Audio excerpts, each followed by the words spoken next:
thought. So that was the technique that he was using. So his way, though, of being kind to himself in meditation, what he said was, when I'm having a thought, I say, having a thought, good buddy.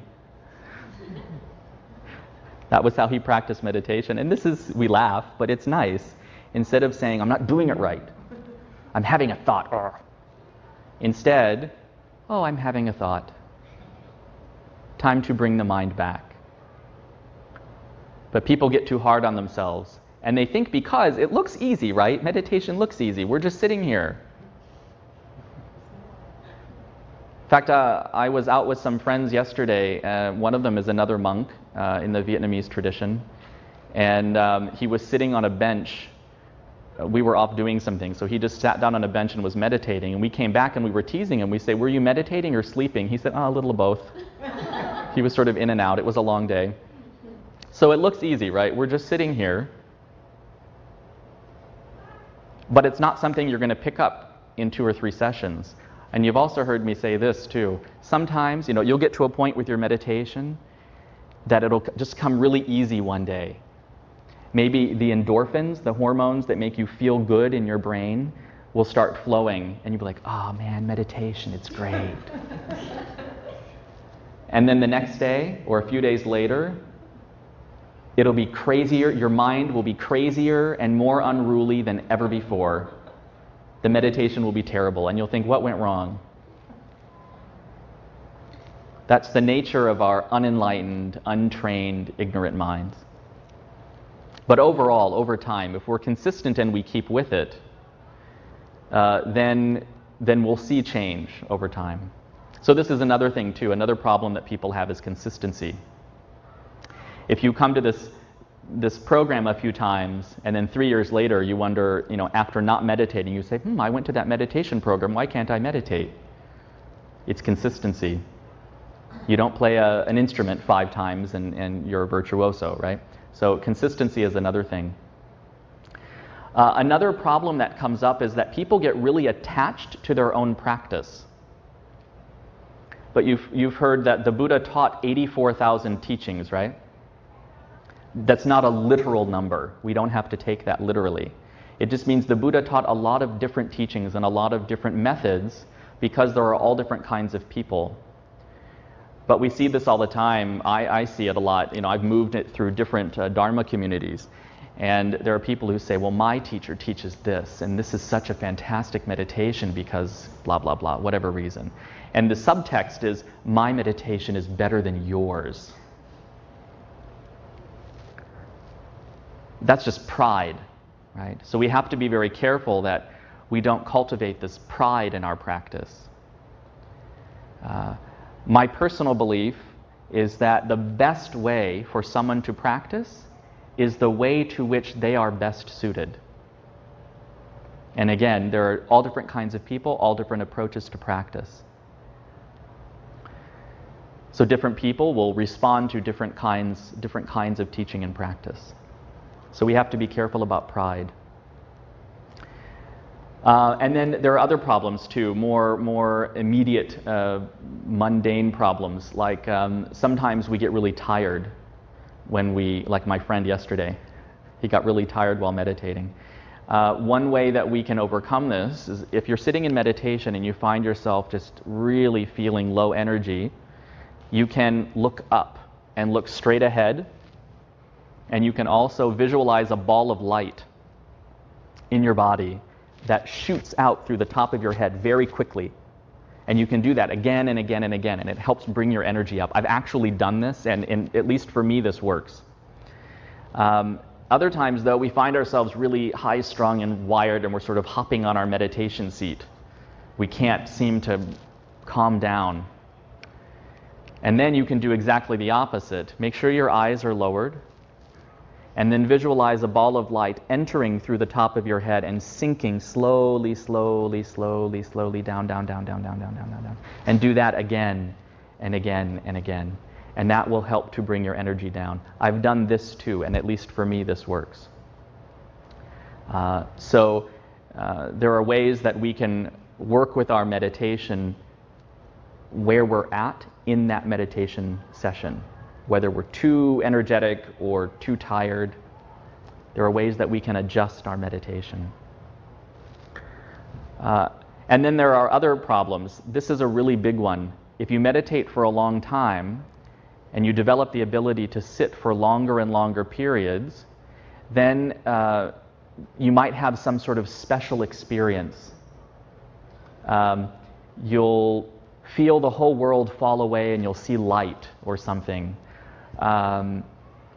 Or some kind of special experience, some sort of special feeling. Then people get really attached to these special feelings, and then they meditate in order to have these special experiences. Now, these are nice if they motivate you to continue practicing, unless you cling to these special experiences, because that will just hold you back in your practice. You'll go chasing after something that happened once. And that's not a whole lot different than your mind wandering around. There you're instead of grasping at this and that, you're grasping at one thing. Chasing after this thing that's already gone, this special experience that's already gone. So if you ever have some sort of special feeling or special experience in your meditation, let it go. That's the best advice that I can give. Don't get caught up in it. So these are some of the problems that can arise in meditation. But obviously there are rewards for meditation as well. Maybe rewards isn't the right word, but physical rewards, lower blood pressure. There's research showing that your blood pressure will be lower. The stress hormones in your body will be lower as well. And then, as I've talked about on many occasions, I've noticed one of the greatest benefits for me from Dharma study as well as meditation practice is the ability to observe my own mind. So I still get carried away with thoughts, but if I'm trying to be mindful, if I'm trying to hold my awareness, then when like a negative emotion comes up, like anger or something, instead of just getting pulled away by it, I found that I've developed the ability to usually step back. So I'm still feeling the emotion, but I'm not drowning in it. And then it doesn't take control.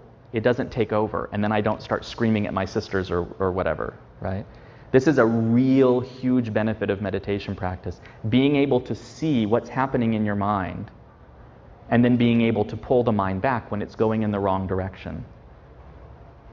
You can avoid all kinds of suffering with that ability.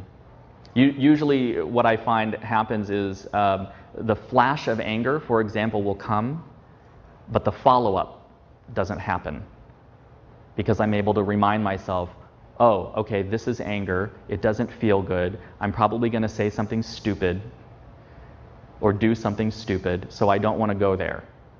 And then I can calm myself down and actually deal with the problem rather than drown in anger, for example. So this is a huge benefit of meditation, at least as I've seen it at work in my own life. So these are some of the benefits of meditation then. So I guess now, let me see what time it is.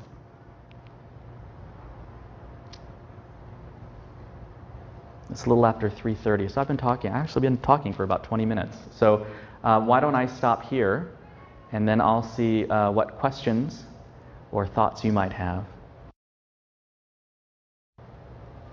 I have a question. I read that meditation at certain levels, your mind is open to demon influence. Have you ever heard anything like that? So the question was, you've heard that sometimes in meditation the mind can be open to demons' influence. To a certain higher level.